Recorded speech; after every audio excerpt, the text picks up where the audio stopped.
Hey, this is Ant bringing you some more Unreal Engine content. So, as part of this series, I'll be doing several videos, and this video is just to introduce you to what I'm going to be going into.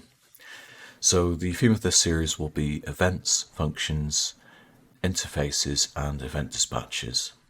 And what we'll do is we'll go through each sort of category, each video at a time, and just see how they are used within the Unreal Engine framework. As part of the series, I'll be supplying a framework that can be downloaded from GitHub. That link will be supplied below.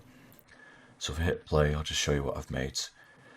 So I've made a simple game where the objective is to outrun the bot. When the bot catches, the game ends, and then if you hit restart, the game will begin again. So this will be available for download, and it will have all the sort of the base assets that we'll need to proceed through the series. So without further ado, we'll go into the series. So I'll see you in part 1, where we'll look at events.